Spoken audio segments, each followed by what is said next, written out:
చాలామంది అంటారు నేను ఆల్రెడీ ప్రయత్నిస్తున్నా బ్రో అని. మీరు ప్రయత్నించట్లేరు బ్రో. మీరందరూ కూడా జస్ట్ ఫాలో అవుతున్నారు. తాతల ముత్తాతలనో పక్క వాడినో ఫాలో అవుతున్నారు. ఈరోజు మహేష్ బాబు థమ్స్అప్ యాడ్ ఇస్తే థమ్స్అప్ తాగుతున్నాం. సంతూర్ షాప్ యాడ్ ఇస్తే సంతూర్ సోప్ పెడుతున్నాం.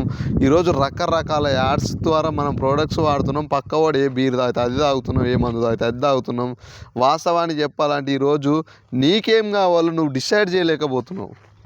నువ్వేం తినాలి, నువ్వేం తాగాలి, నీకు డబ్బు ఏం కావాలి, నీకు వర్క్ ఏం కావాలి, నీ ఫ్యామిలీకి ఏం కావాలో నువ్వు తెలుసుకోలేకపోతున్నావు. చూడు, అది పెద్ద మూర్ఖత్వం. మనకేం కావాలో తెలుసుకోం, పక్కవాడు ఏం చేస్తుండో దాన్ని ఫాలో అవుతాం. దానివల్లనే ఈరోజు మన వ్యవస్థ మొత్తం కూడా భ్రష్టు పట్టిపోయింది. పక్కవాడిని ఫాలో అవ్వడం. సక్సెస్ఫుల్ పీపుల్ని ఫాలో అవ్వం. ఈరోజు ముఖేష్ అంబానీ, ధీరుభాయ్ అంబానీ, రతన్ టాటా వీళ్ళందరినీ ఫాలో అవ్వం మనం. ఎందుకు అనంటే వాళ్ళు తినే ఫుడ్ని ఫాలో అవ్వం, వాళ్ళు కష్టపడే కష్టాన్ని ఫాలో అవ్వం. అందుకే ఈ లైఫ్ ఉంది.